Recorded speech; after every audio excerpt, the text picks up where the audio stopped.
You ever wonder why your relationships always end the same way?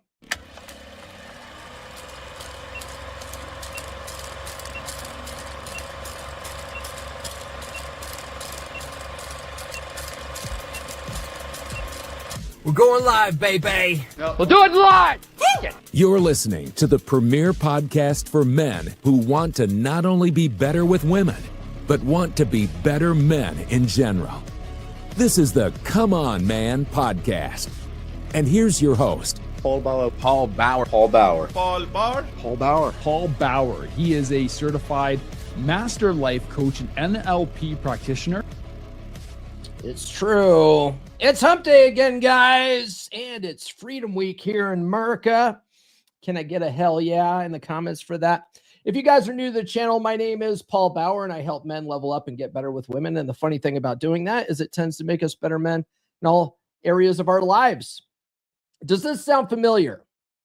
You've been here before. Relationship starts great, but end with disappointment, frustration, or just feeling stuck. You're smart, you're successful, you're confident, yet something keeps holding you back. Past hurt and mistrust quietly sabotage every new opportunity. Today, you're going to learn exactly how to rewrite that invisible script, break those limiting cycles, and finally create a relationship worth investing in. And stick around because this might change everything. All right, before we get into it, do be sure to, where is it at? Do be sure to like, subscribe, hit those notifications. I have new episodes every Monday, Wednesday, and Friday without fail. If you guys are watching live right now, do sound off in the live chat. I want to hear from you. And if you're finding this content valuable, do consider sending a super chat or two. That probably helps support the show more than anything else. All right. We're just going to get right into it today. We'll see how it goes. Maybe it's a short episode. Maybe it's a long episode. We don't know. We're just winging it here. All right. The invisible force sabotaging your relationships. I talk about it a lot in my book on paradigms, the essential skills of a masculine presence, psychology paradigm, right? But a lot of us are raised with ineffective paradigms that we've had since we were growing up. And you have these hidden paradigms that are keeping you repeating past mistakes. Okay. Some examples would be jealousy from past cheating. Okay. Or maybe you've never been actually cheated on, but you're just a super jealous guy. I used to be that guy. When I was in high school, I distinctly remember I was dating this smoke show named Stephanie. Her dad was a cop with the Denver Police Department. He worked as a detective for the burglary department of the Denver PD. And I just would get so jealous. Like anytime I ever heard, if I heard guys were hitting on her or, guys were looking at her or whatever, I just wanted to fight. I just wanted to fight everybody. Right. And what really got me over that was an assistant manager was in the break room one day. I worked at a Safeway. And this assistant manager was hearing me talk to someone about how I wanted to beat up somebody or whatever. And he goes, man, why are you so jealous, of guys talking to your girl? He goes, if you don't want guys hitting on your girl, date an ugly girl. He's like, if you have an attractive girl, she's going to get hit on, and you should be proud that she's, all these guys are hitting on her and she's with you. And I was like, oh yeah. So I after that, I was never a jealous person, probably to my own detriment, but I stopped being a jealous guy from that moment on. A lot of guys have trust issues, right? So out the gate, you're just constantly looking at everything she does with the eye that she's out to get you somehow. There's a guy in the Wolfpack right now who he's been in a relationship for several months now, and he's getting better at this sort of thing, but he was always looking for things that weren't there. And he was always coming to the Wolfpack. This is what's good about the Wolfpack, is the brothers will give you perspective, right? But he was always looking at things, like trying to find things that weren't there. And we're like, bro, that's no, you're really reading into this. And then repeated patterns of disappointment that gets baked into your subconscious.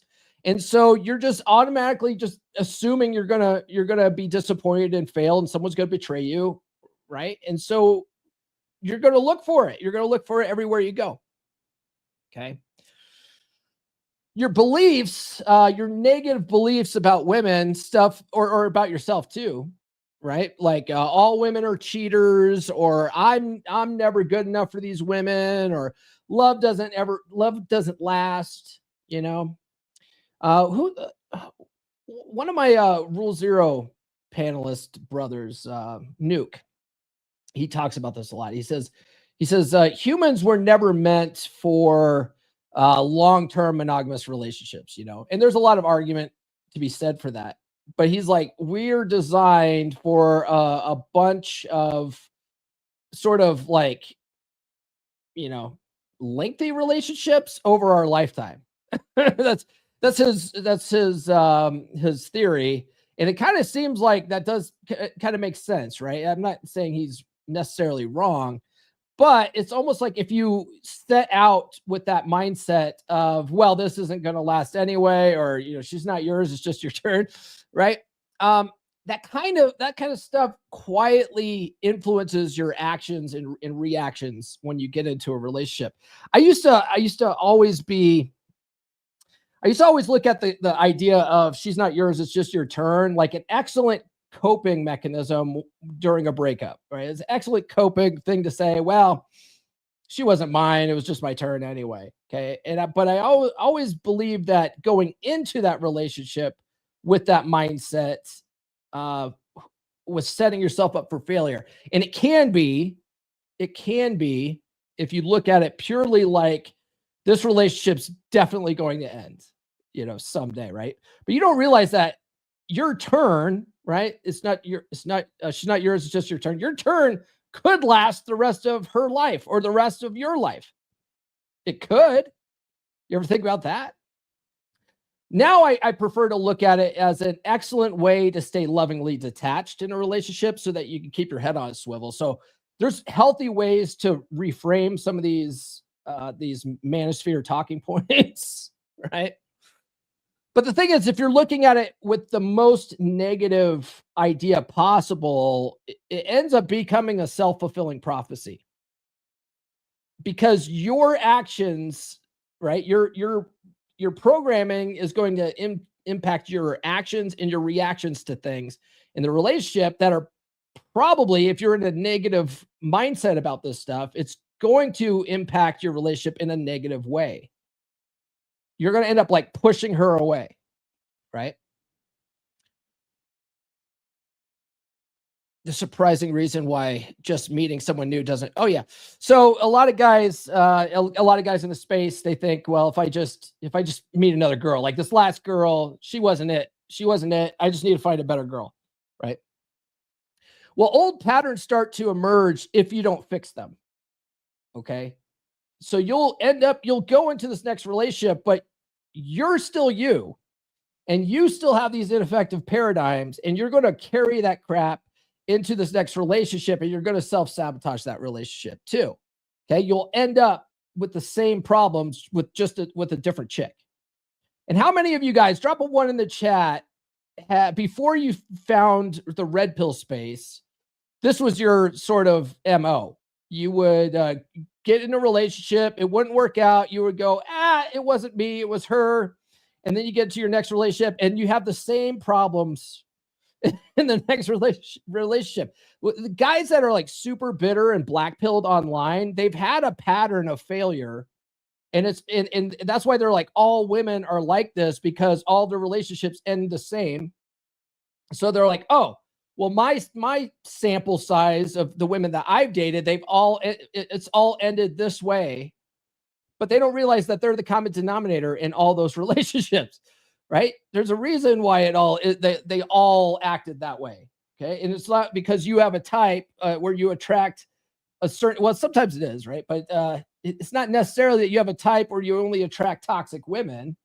It's just that you haven't developed the skills to weed out the toxic women and to carry yourself differently in a relationship and show up differently, so you get different reactions from people.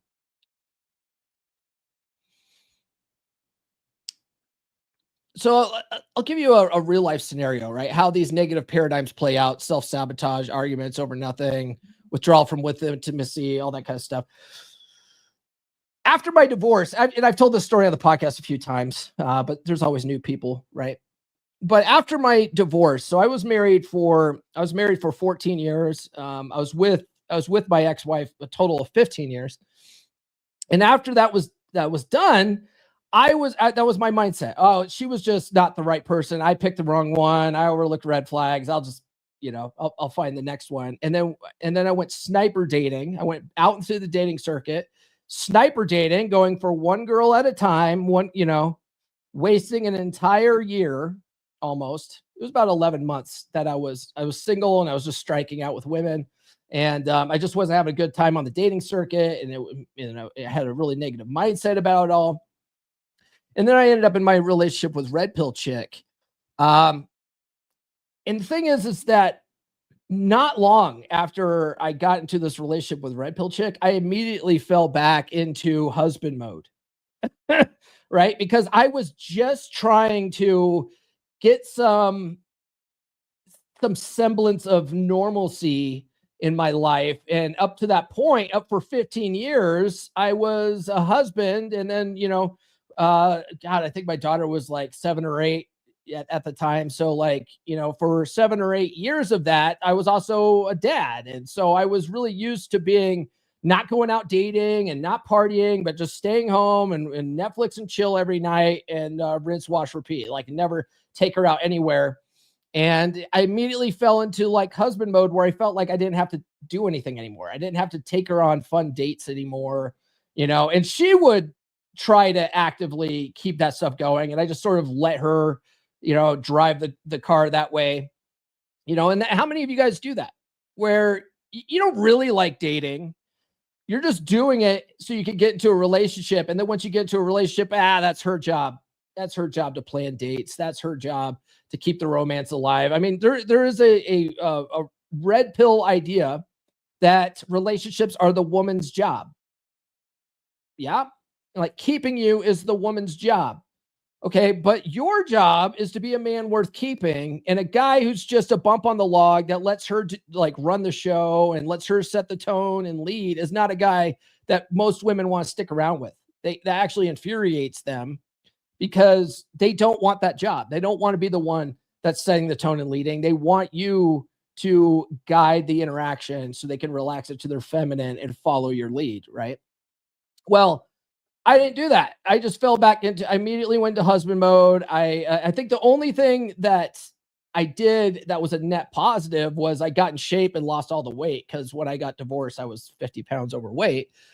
But other than that, I let her run the show. Right? Happy wife, happy life. We weren't married, but it was like happy girlfriend, happy life, right? That paradigm. My temper, I had a really bad temper when I was married, and I tried to keep it in check better. And I always thought it was my wife, because my wife was really good at pushing my buttons, right?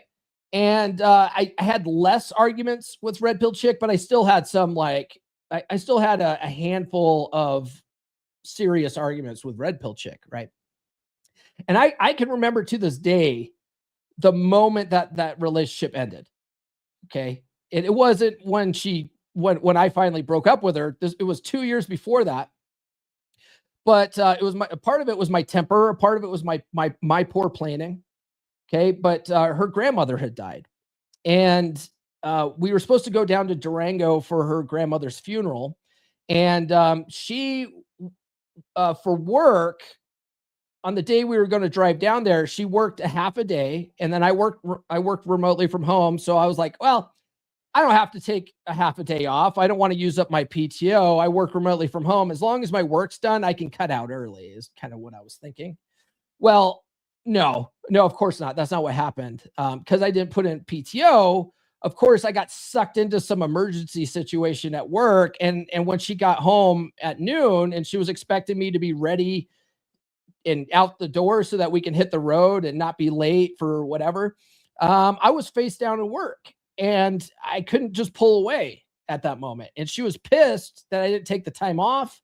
She was pissed that I wasn't ready. She was, she had valid complaints, and she was just about it, right? And I didn't have good frame, and my temper was bad, and so I just blasted out of reaction, complete reaction. Probably one of the most insensitive things you could ever say. I said, "Look, your dead grandma doesn't pay my bills. This pays my fucking bills. We can go when this is done." Right? Now, a lot of guys, who watch a lot of Toxic Red Pill will be like, "Yeah, man, you set a boundary. Good on you, bro."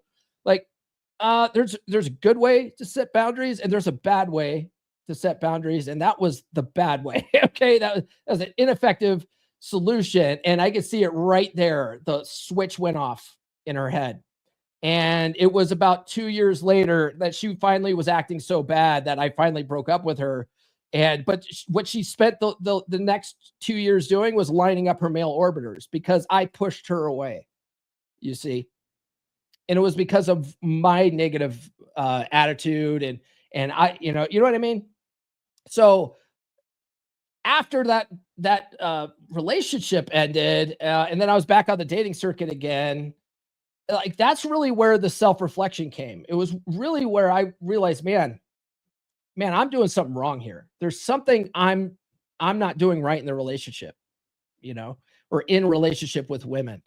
And that's why I got into the space. That's why I started studying this stuff, right? I didn't get red pilled necessarily out of like total heartbreak, although that breakup like was devastating for me, even though I was the one that broke up with her.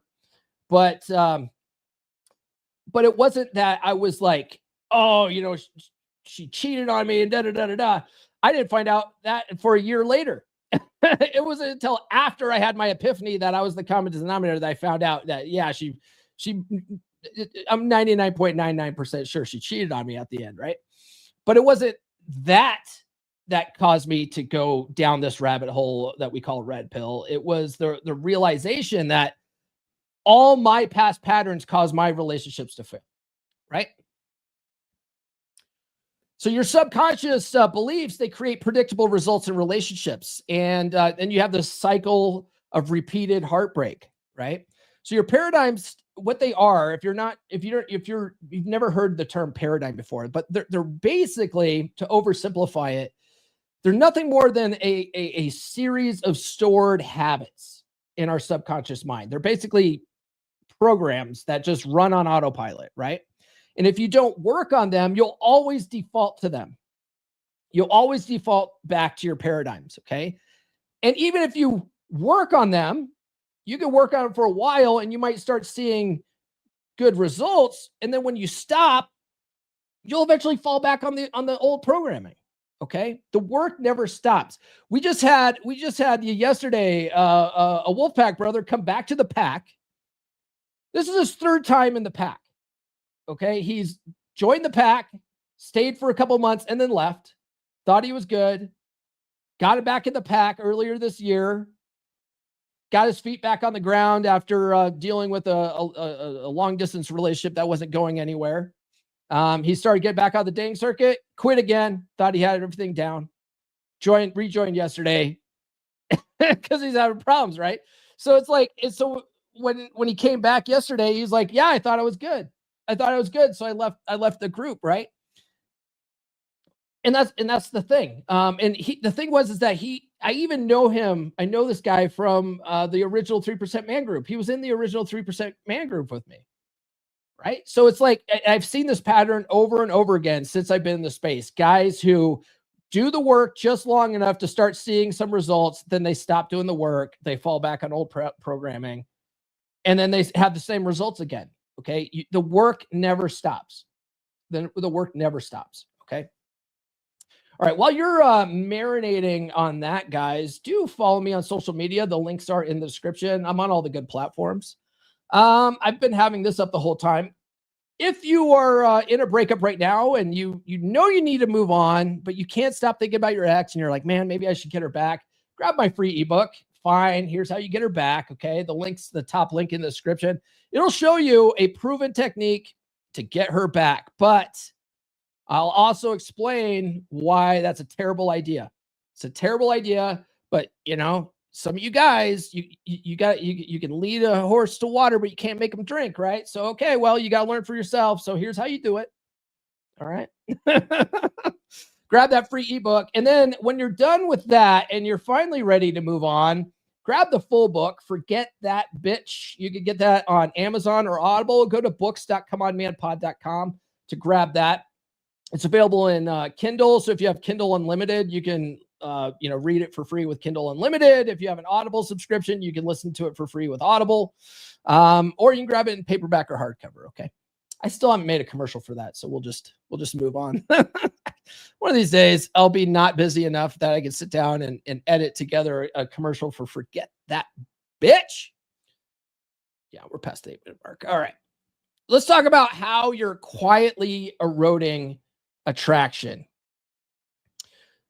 Why nice guys lose attraction without realizing it. Okay. Well, this is one of the big reasons why in Forget That Bitch and in Get Her to Fuck You Again, in my Red Pill Guide series, I'm really big on working with guys to get over that nice guy syndrome. It's the number one thing that's killing your relationships, right? Because what you end up doing is you end up people pleasing. You start, a lot of you guys are out there trying to do nice things in order to keep your girl happy, right?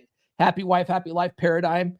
And so you do all this nice stuff to try to get brownie points. One thing I would do with Red Pill Chick to get brownie points was once a month, I would send her flowers to her office, just to try to make all of her coworkers jelly of it. Right. And it was meaningless. It ended up being meaningless at the end of the day. So it's like, I learned over time that flowers are really just a people pleasing type gesture. It's a bribe for sex. And women don't value it as much as our romantic minds think they do, and as much as, companies like 1-800-Flowers and their marketing campaigns make you think that they do. Women really don't care that much about the flowers, right? And we're passive. We're super passive. Nice guys are passive. We hand the keys of the Jeep over to our girls, right? So I just finished this book yesterday. I'm going to have this guy on the podcast this coming Monday. His name is Gif Lasta. He wrote this book, The Way of Men with Maids, and it's a damn good book. It's for Christians though. Like if you're a Christian, it's really written for Christian youth, like boys, in high school, which is cool because that's kind of what my first book was geared towards. It was for guys coming out of high school because man, like when I started doing this stuff, the number one thing people said was, man, I wish I knew that stuff when I was 18, like when I was in high school. So I wrote everything I wish I knew when I was 18. Right. Well, he sort of did the same thing because he had a course for married Christian guys. He coaches guys with dead bedrooms too, but from a Christian perspective, Christian Red Pill's perspective. And I got one of the pastors that he was working with said, man, that course would be perfect for like my teenage son right now, And so Gift decided I'll write a book. And so it's called The Way of Men with Maids. And it's a damn good book. But one of the things that he talks about when it comes to being passive and why women hate it, right, is because they're looking for you, the masculine guy in the relationship, to be more decisive and set the tone and lead. And when you're passive and you don't make decisions and you leave it all up to her, it forces her into her masculine and she'll resent you for it. Okay. And so he has a really good, he uses the food analogy, right? The same, very similar food analogy. So I always say, don't ask your girl what to eat, tell her where you're going. Well, he says, if your girl is getting ready to make dinner plans, right? And she says, hey, honey, would you rather have chicken or fish tonight? Okay. He says there are 2 right answers and there's 1 wrong answer. Okay. And the 2 right answers are chicken's great, fish sounds great, right? Like she wants you to make that decision, right? He says the wrong answer is saying, I don't care, whatever you want to make, hon, whatever you're feeling tonight, right? That's passive and it's unattractive behavior. And he says it's a total buzzkill. I love how he talked about it in the book. It's a total buzzkill. Anyway, if you're more of a Christian guy and you want a red pill take on relationships from a Christian's perspective, this is a pretty good book. Pretty good book. We'll talk about it more on Monday. Anyway, small compromises that cause massive relationship damage over time. Okay, a lot of guys, they're picking their battle. They're always compromising. They're never holding firm. They're never standing their ground. Or maybe they do try to set a boundary and then their wife starts sulking and crying or whatever. You know what women do to manipulate men. And so you give in because you don't want to see her unhappy, right? You got to keep the baby maker happy. So you end up giving into things. Or you're constantly checking in with her. Hey, honey, you doing okay? You feeling okay? You don't look okay? Like whatever. You're constantly checking in on her feelings, dancing around her feelings. Okay. Apologizing unnecessarily. All that kind of stuff is classic nice guy behavior that over time erodes her respect for you. And a woman can't love a man she doesn't respect. Okay. And a lot of this stuff, when you're, like I said before, it's a part of your programming. It's a part of your paradigm. You don't even realize you're doing it. And so before you know it, you've kind of gotten complacent with all this stuff, and all this stuff starts piling up over time. And this is why like women bring up old shit all the time, right? It's not because you didn't take the trash out or you didn't do whatever that moment she asked you to do something. It's because over time, there's been a pattern where she's felt like you've let her down, and now it's becoming a big problem. Okay. With that being said, I got a story for you. There once was a man who didn't think of himself as a gardener, not at first, but when life gave him soil, he started planting. A little intention here, a little beauty there, and over time, it grew. A peaceful place, a reflection of his effort, his care, his consistency. The neighbors admired it. Passers-by paused to look at it. And every morning, he walked barefoot along the winding path, breathing in the calm he had created with his own hands. He didn't know it then, but this garden was more than just plants. It was how he showed up in relationships. It was the part of him that knew how to love and be loved. But seasons change. At first, it was just one missed morning, then another. Then he stopped noticing the mornings altogether. He told himself, it's fine. Gardens take care of themselves. And so he focused on work, bills, distractions, life. And that's when the weeds started to grow. Not loud, not obvious, just subtle. They crept in under the fence. They disguised themselves as harmless. And while he was away, busy, distracted, they multiplied. A few friends noticed. One even said, you should probably do something about that. He smiled, brushed it off. I will, just not today. Because weeds don't announce themselves. They just take over. Until one day, he stepped outside and his garden was gone. Choked, dry, unrecognizable. And that feeling, a punch in the chest. It wasn't about the garden. It was about realizing how long he had been asleep, how long he had been alone in it all. He tried to fix it, pulled a few weeds, trimmed a few hedges, but no matter how hard he worked, something was missing.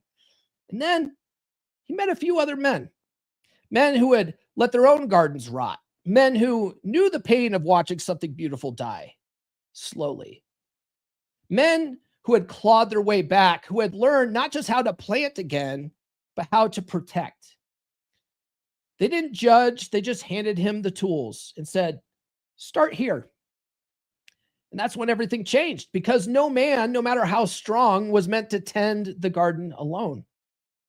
Not when the weeds are relentless, not when the stakes are this high.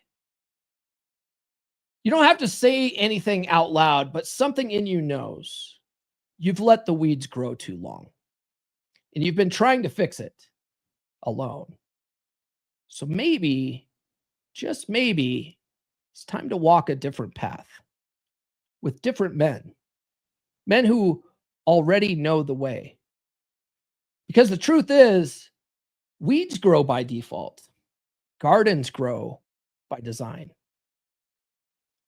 And you're only one conversation away from knowing which one yours will become.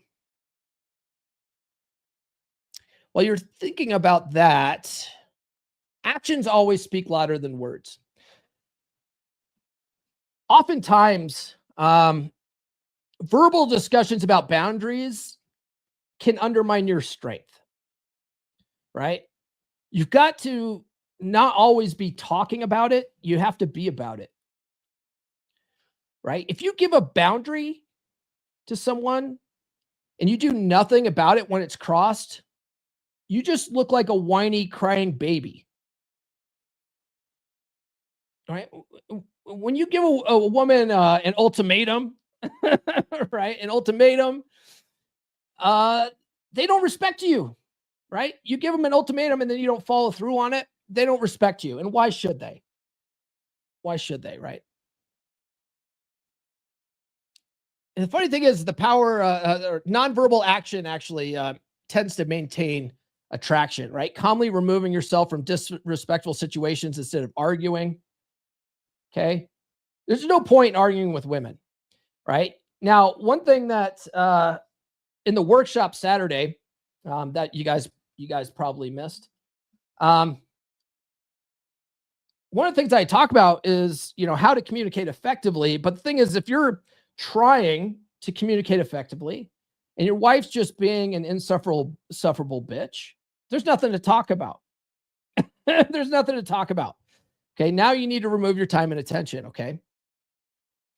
A great example from Gift's book yesterday when he was talking about boundary setting, and it was in regards to the dating environment, but I thought it was pretty good, a good example. He was saying how to handle women's shit tests during a date, basically, and but it works in a relationship too. I put this out to one of the guys at Wolfpack yesterday.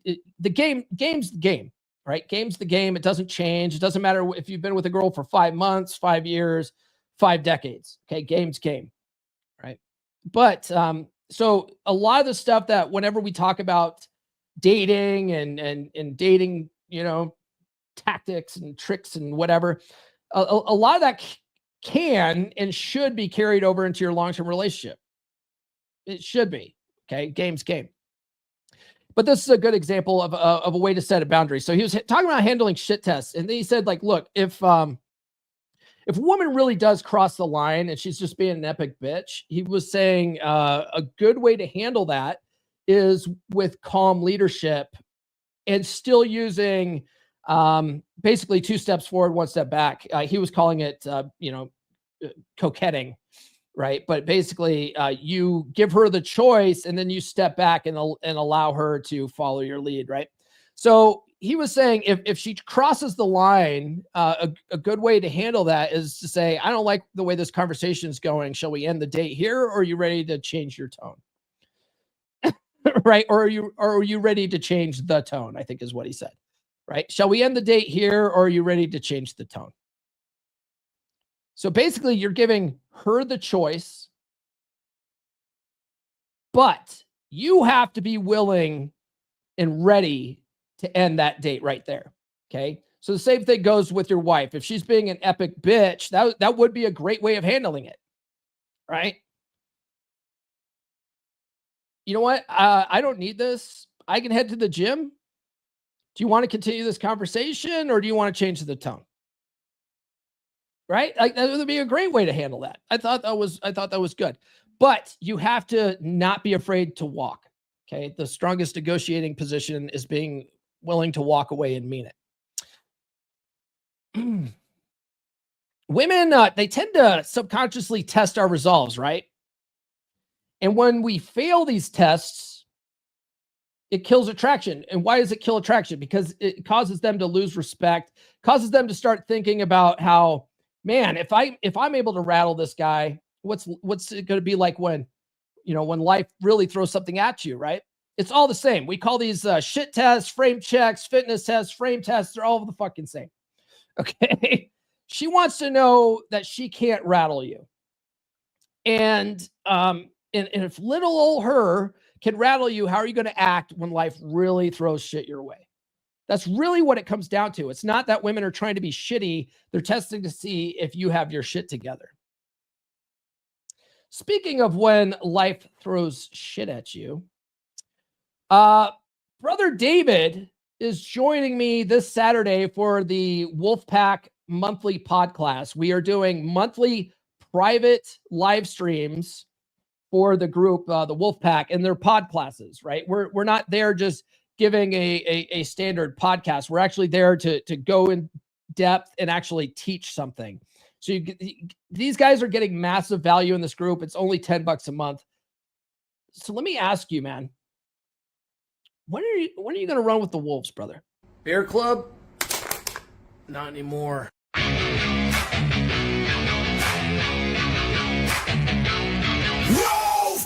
You fix what's broken. You lead like a man again.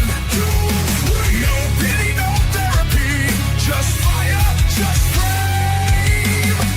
Cold bed, broken home, midlife drift, feeling alone. You don't need hacks, blogs, lies. You need men with fire in their eyes. We rebuild from the ground up. No excuses, no soft stuff. Telegram lit 24/7. Brothers locked in steel, not heaven. Step inside the pack. We don't fall, we attack. Truth, fire, presence, we bring it back. Masculine pride, no time to slack. Step inside the pack. Drop your past, claim your track. No therapy talk, no playing small. We sharpen blades, we take it all.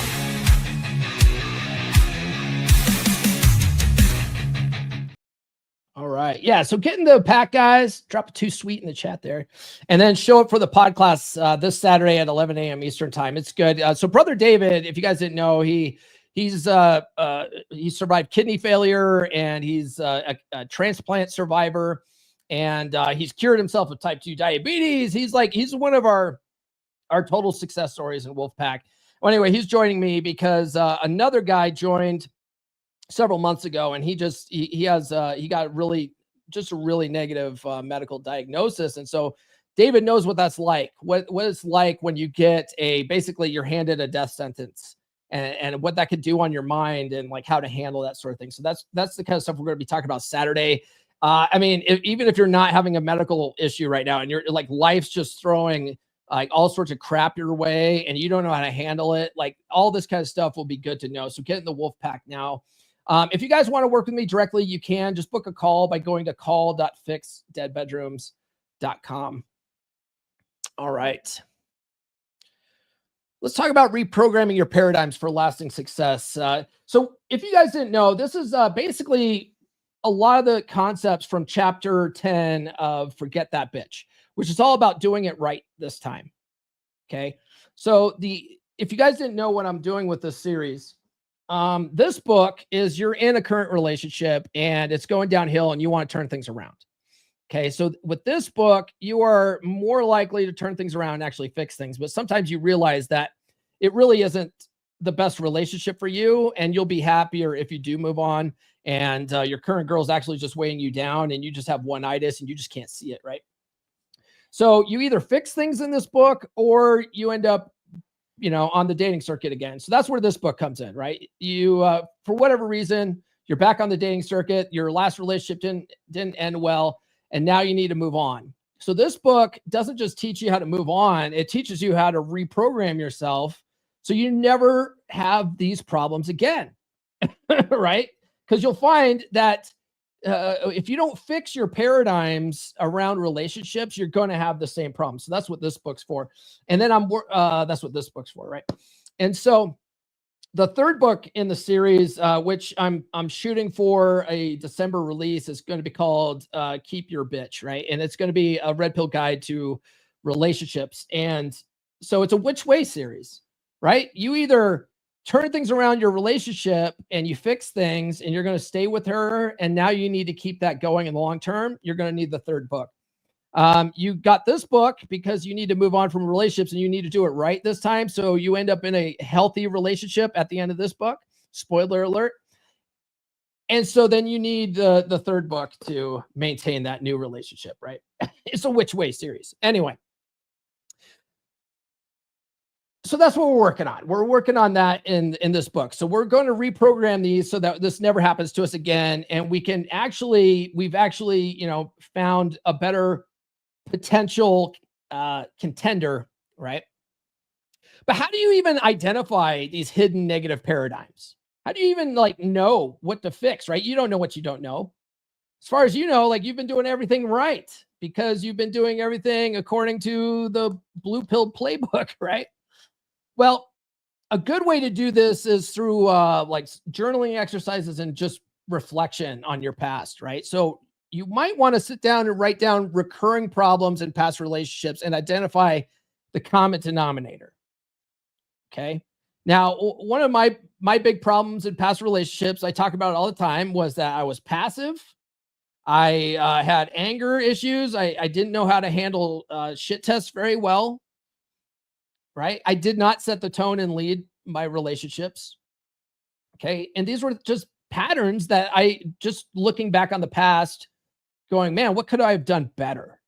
Okay. Yeah, maybe these women were shitty people. Okay. For doing whatever they did. But at the end of the day, you can't change what they did. The past is the past. All you can do is change how you act going forward. Right. So you got to look at how did you show up in that relationship and what can you change about you? You can't worry about what they did or didn't do. You can only worry about what you did or didn't do. Okay. And reflect on your immediate emotional reactions, right? What assumptions or beliefs trigger those? Let's say you have a negative emotional reaction to something. Okay. This is where field reports come in. This is where the wolf pack is helpful. Right? If you have let's say you're in a relationship and you have a really nasty argument with your girl, you bring it to the pack and you write it out. Okay, this is what happened. This is how she reacted. This is how I reacted. Right? This is you could sit there and try to think about what could you have done better, right? But if you can't think about what you did better, having a bunch of guys from a third party perspective that understand this stuff to point it out, your blind spots, is super invaluable, right? But that's one way of doing it, right? Just sitting down with a pen and paper and writing out a field report about your current situation or about your, what's not working, right? That kind of stuff will allow you to sort of evaluate okay, yeah, when she said this, it pissed me off. Why did that piss me off? What was so triggering about what she said? Right? And really dig into this kind of stuff. This is where you're going to start realizing that you have some deep-seated subconscious beliefs about whatever, right? When I was in elementary school, I used to get in fights every single day. Every single day. And I remember in third grade, I used to go to I would go to the principal's office every day for fighting. Every day. And how many of you guys, drop a 1 in the chat if you guys have ever heard of the band Rise Against? Any of you guys heard of the rock band Rise Against? The drummer in that band is a guy named Brandon Barnes, right? Brandon Barnes, I grew up with him and he was a fucking bully, and he and I would get in fights all the time. His little toadies and I would get in fights all the fucking time. Right. This was really, I think it was the worst in third grade. By high school, Brandon was kind of, he was kind of indifferent towards me by high school, but in elementary school, he was a fucking bully. Right. And he had a bunch of toadies around him. And I would get in fights with these guys all the time. And the thing is that I just had a terrible temper and I just didn't want to be disrespected. Right. So someone said anything remotely mean to me, I would get in a fight. And it wasn't until I got into karate, which I talk about a lot in Psychology Paradigm. When I got into karate, my karate sensei really helped me with my mindset about not getting pulled into fights and stuff like that. And then I think what really helped, because I had stopped going to karate somewhere in junior high and I started getting in fights again, right? You stop doing the work, you fall back on old programming. I started getting fights again. My mom took me to a therapist. And one of the things that the therapist, taught me was that, a lot of times bullies are just trying to get reactions out of you. Right. And so if you don't react in the way that they're expecting some kind of negative reaction, they'll stop picking on you. Right. Same thing goes with your girl. Same thing goes with your girl. If you don't react in a negative way, like they stop testing you as much. Right. And so it's weird. Like up until that point, I had just a really negative temper in school, and I was always getting in fights and stuff like that. And it wasn't until I got married again that that temper really started coming out again, right? Never gotten any fights with the women I was dating though, but you know what I mean. But you want to react on those emotional reactions. And really what I found was that like the words were really hurting me just because I felt like disrespected, right? And I was really taking other people's opinions like to heart. And when I realized like, who gives a shit about other people's opinions? All that stuff sort of went away. Right? You want to journal negative statements you tell yourself and trace them back to where you first heard or believed them. This is one of the hardest things for guys to fix, is that negative self-talk. They don't realize that negative self-talk is programming their subconscious mind. That's why self-deprecating humor is not necessarily a good idea, because you start to believe this shit. Right? You start to believe this shit. So it's if you're ever joined the wolf pack and I see that you're talking negatively about yourself, I'll mention, I'll be like, hey, watch that negative self-talk, brother.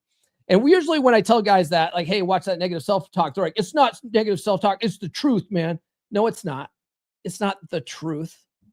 It's a lie that you're telling yourself. Okay. It's negative self-talk and you're starting to believe it. That's why you think it's the truth. Okay. Your paradigms create your reality around here. That's why you think it's just the truth. This is what reality. I'm just being real. No, you're not. Reality doesn't exist out here. It exists up here. Okay. You got to change up here and you'll change everything out here. Wayne Dyer used to say that, right? When you change the way you look at things, the things you look at change. Right? Some practical steps for challenging and changing self-limiting beliefs. I'm a big fan of affirmations. I talk about them a lot on the podcast. Affirmations are so easy. This is why I'm such a big fan of them, is because you can do them yourself. You don't have to hire a hypnotist. You don't have to. You can do this kind of stuff on your own terms, and all it is just statements that you say out loud to yourself over and over again on repeat. And they're most effective when you say them in the present tense, as if it's already happened, right? Use I am statements, present tense, not I will. Like I will eventually, find a girl that aligns with my leadership, right? No. I have a girl that aligns with my leadership. You already have her. She's already here. She already exists. Just keep telling yourself that. And eventually she'll show up. You just can't see her right now. Visualization techniques to solidify new paradigms. That's a good way to just sit there and just like visualize your future as you want it to be. That's a good way of doing things. Visualize yourself, like, especially when you're dealing with relationships. Imagine yourself in a relationship where you're setting the tone and leading, and she's following your every lead, and she's being submissive, and she's doing all the things that you want in a girlfriend. Like, imagine that type of situation, right? Daily meditation for lasting internal change is good. What I like to do is every morning when I get up, one of the first things I do is I sit down and I work on journaling exercises, right? And some days I'll just write out affirmations, right? And then when I'm done writing out affirmations, I'll sit there and read them out loud to myself, unless someone's in the house, right? If Nurse Chick's here or my son's here, I'll read them back to myself silently, because they don't need to know what I'm writing, but I'll read that back to myself. Other days, I'll just write out a story about my life in the future, the way I see it, right? And that actually is a two-part thing. You're writing it out, and it actually helps you visualize, right? When you're writing all this stuff out, you have to imagine it in order to write out the story that you're telling yourself, right? It's a great way to just sit and be present and focus on your end state. And maintaining your clear boundaries when you do get into this relationship, maintaining those boundaries through actions, not words, there's some real benefits, right? Because women respect and actually feel more attracted to men who calmly walk away from disrespect instead of sitting there and arguing. And because what happens when you get into an argument, you usually fall into the habit of deering, right? Defending, explaining, excusing, rationalizing, which means you're justifying why you do what you do, which puts her at a higher position than you as a judge of why you're doing whatever, right? If you like, I don't have to explain myself to you, or you walk away, you're showing your strength, right? Like, I don't have to explain myself to you. When you're out dating, you'll find that time wasters and manipulators quickly weed themselves out when you hold firm without explaining things, right? One thing you'll realize when you're out in the dating circuit, and you're probably really frustrated by some of these women, right? But there's basically 4 women you'll find out there. There's reciprocators, there's rejectors, there's manipulative time wasters, and there's wholesome pretenders. Okay. And personally, I like the reciprocators. I like to walk through open doors and not bang on closed doors, which tells me if it's not a hell yes, it's a hell no, and you're wasting your time. You might as well move on with another chick. If you have to sell yourself to a chick, she's not that into you, man. Right? But that's where like the wholesome pretenders comes in, because they'll act like they're not that interested. They'll act like they don't want to have sex. They'll act like whatever, because they're trying to like really protect their reputations and stuff like that. And so you got to like do a lot of seduction to get those chicks. When I interviewed Alan Roger Curry, he's the one that said there's basically 4 women out there. And he's also says there's basically 4 modes of communication. His favorites to go after were the wholesome pretenders, because he loved the satisfaction of seducing these women, right? But personally, I'd just much rather have a chick that's just totally into me from the get-go. I don't know about you. Drop a comment in the chat. What would you rather go for, a reciprocator or a wholesome pretender? Either way, the rejectors weed themselves out because they're just not interested and they're upfront about it. Great. Those chicks are awesome. And then, but the manipulative time wasters are the ones that really frustrate men, right? Because they're the ones that give the mixed messages and lead you on and, whatever. And a lot of guys get drawn into these manipulative time wasters. But when you learn this stuff, you cut those bitches loose quick. You realize, okay, she's just jerking me around. Fuck off, Susan. And you earn self-respect by showing through behavior that your standards are non-negotiable, right? It's funny. I talked about, I made a video years ago. This is like when I first started doing TikToks. I made it years ago. I was still on the dating circuit, and it went completely viral on TikTok because women were so pissed at me for saying this. But I went to this chick's house. She was I think she was an EMT out of Rifle, Colorado. And she met me in Junction. She lived in Junction, but she worked for an ambulance outfit out of Rifle. And so we met for drinks, and she invited me back to her place that night. And I was like, oh, okay, cool. Like, things are going to go down. But it happened to be a work night.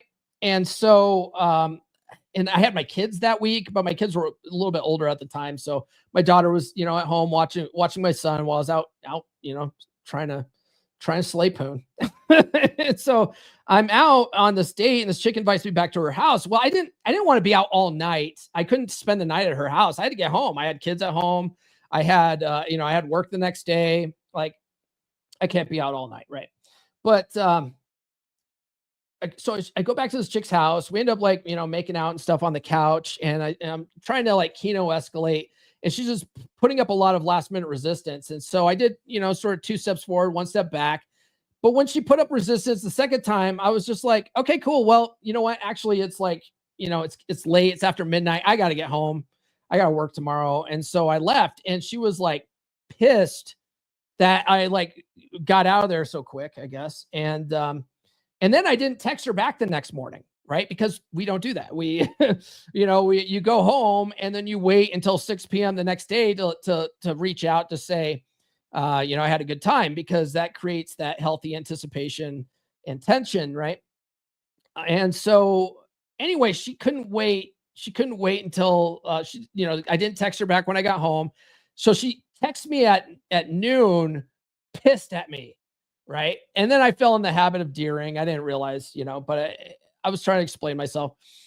Well, anyway, like I totally lost like all respect for this chick. But the video I put out anyway, like it was, how, we don't text them back, and you got to have boundaries. And if they're wasting your time, leave, right? Remove your time and attention. Anyway, that went viral. All the chicks got pissed at that, right? Like you're not supposed to hold these boundaries with chicks. Like chicks get really mad about that. But the thing is, that's what society says, right? Society says like men aren't allowed to hold boundaries with chicks. And so we don't, because we're programmed to be nice guys. And then they walk all over you, and then they lose respect for you even more. The funny thing is that even though society says like, oh, you're not supposed to hold boundaries with chicks, when you hold boundaries with them, they respect you more. That's the moral of the story. Anyway. Oh, let's see here. Maintaining attraction through, let's see, where are we at here? A man focused on personal evolution.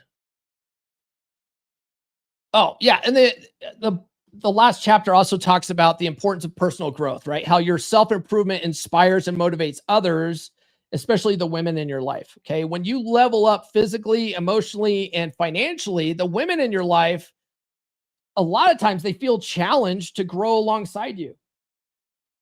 Right. That's the power of dread. Brother David, who's going to give the talk to Wolfpack, that's exactly what happened with his wife. Right. He was working on the stuff. She saw him losing weight. She saw him changing how he showed up in the relationship. And she's like, wait a second. You listen to that one podcast with that one guy. Like, does he have any books for women? Like she started going on walks with him. She started working out. She started losing weight herself. She started dieting. She started reading relationship books. She started wanting to invest because of his leadership. He led her in that direction. Right. So you'll find that often the women in your life want to grow alongside you, especially if you make this a habit. This is what you do now. This is your mission. You're always working on yourself, right?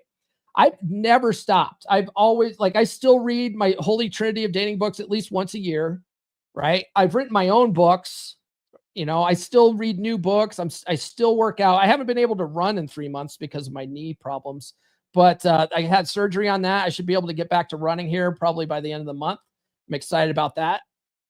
But I still, even though I couldn't run, I've been going for walks. I still go to the gym. I haven't made that an excuse, right? That's my lifestyle now, is a guy who's always working on himself. And Nurse Chick's inspired by that. And she's always working on herself. She's always reading books. When she started dating me, and she started, listening to the podcast every day, she found women's books. She asked me to reach out to some of the women in the space that I know and recommend books for her. And so I recommend, Keys to the Kingdom is one of Nurse Chick's, books that she listens to or reads on repeat. I think my friend Morgan May is the one that suggested that. Right. But Nurse Chick's inspired. Nurse Chick doesn't, she realizes that the work never stops for her either, but it's because, not to toot my own horn, but that's the life I lead. And so she's following that lead, right? Which is a good thing. Thor used to say, RP Thor, God rest his soul, used to say a rising tide lifts all ships. The same thing happens in your relationship when you set the tone and lead. And your consistent self-discipline, it creates an unspoken standard that she naturally starts to mirror. All right. A man focused on personal evolution becomes magnetic, and she doesn't want to fall behind, or she'll risk losing you to someone who matches your pace, right? This starts creating by itself natural competition anxiety for a lot of women. Okay. Not all women, but that's what we talk about at the end of Get Her to Fuck You Again is, hey, sometimes she's not going to be inspired and she's just dead weight now, right? Maintain traction through continual evolution, novelty, and unpredictability, avoiding complacency in relationships. You always want to try to keep things interesting. Once you get into this relationship, right? Once you've moved on and you finally found a girl that's a contender, you want to always keep things interesting. You do not want to fall back on complacency or you're going to end up back here again. Okay. In my book, I show you step by step exactly how to do this in a way that makes it effortless and permanent. So you can finally enjoy the relationships that you deserve. But the books and the podcasts, they open the door, but to truly transform your relationship, having personalized guidance makes all the difference between knowing and actually doing and having someone there holding you accountable. Okay. So get the book, do the workbook. When you're ready, book a call with me. Okay. And then let's work on this stuff together so that you never go through this pain again and you end up in a relationship that's healthy and thriving. All right. Guys, tune into the podcast on Friday. That's all we have for today. So tune into the podcast on Friday. It is the 4th of July, but we will be live. I'll be talking about how the book Think and Grow Rich was never really about money. It was about mental frame. All right. We'll sprinkle a little woo-woo on Frame Friday. Should be fun. What do we got here? Oh, we've got some super chats here. Let's get the super chats first, and then we'll get everybody else here. So K-Dog sent $4.99. Will you do couples counseling? Would definitely value your time. I don't work with couples. I work with men. And there's a reason for that because there's a reason why like marriage counseling doesn't work. It's fucking terrible. Most people, they go to marriage counseling and it's the first step to divorce, right? Because what happens is both people come into a room and they're hoping that the counselor takes their side and gangs up on the other person to make the other person change. Okay. So what usually happens is women file for 80% of the divorces anyway, right? So she gets there and she feels ganged up on and she's like, this isn't working. And she cancels. I don't want to do this anymore. And then you file for divorce anyway. So I only work with men and I prefer doing it as like a sneak attack, like where you don't talk to your wife about doing it. Because when you say, hey, I'm going to be working with a coach, she's going to test you more. She's going to, like, anytime you do something or set a boundary or do anything, she's going to go, oh, did your little coach tell you that? You know, like that's how women are, right? Because once you observe a process, it changes the process. Women want to play a game. They don't want to know they're playing the game. Okay. So I don't do couples therapy. I work with men. If you're interested in that, book a call, definitely. But until then, thank you for the super chat. I'll give you this one. Respect the cock and tame the cunt. Definitely. Brother Kamal sent 5.99 euros. Brother David has a wealth of experience. The pod class is going to be fire. He is a Wolfpack brother, so I'm going to give him the shaking boobs. I'm going to give him the shaking boobs for that one. Thank you for the super chats. Boobies bouncing, can't stop that. From the east to the west, you are the best. Keep those chats coming in, let's do it all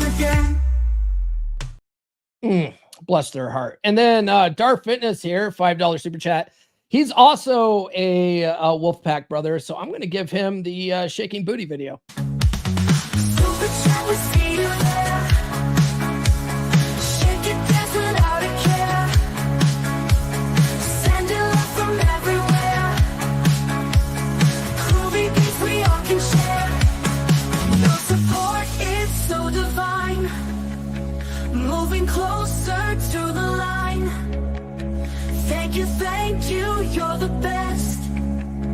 Party on, we never rest.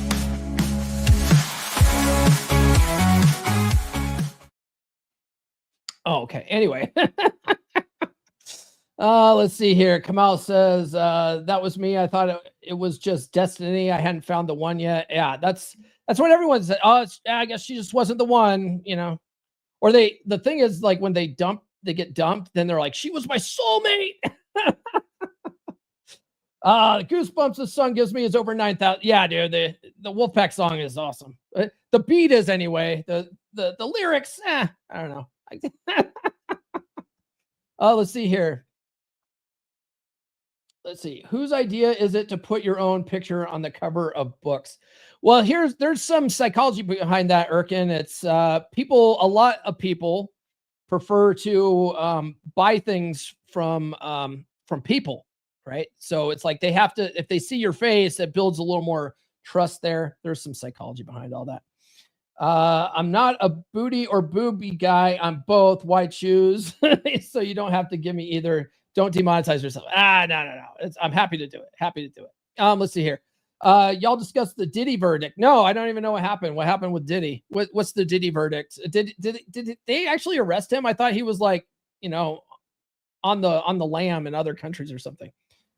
You didn't derail me, man. I actually wasn't paying attention to the chat. All right. That's all we got, guys. Remember, tune in Friday. We're going to be talking about how Think and Grow Rich was actually a book on mental frame, not really on money. And then, guys, join the Wolf Pack. Where's that? Join the Wolf Pack. Show up Saturday for the pod class. It's going to be awesome. Other than that, we will see you guys on Friday. This has been the Come On Man podcast. Now, go out and get it.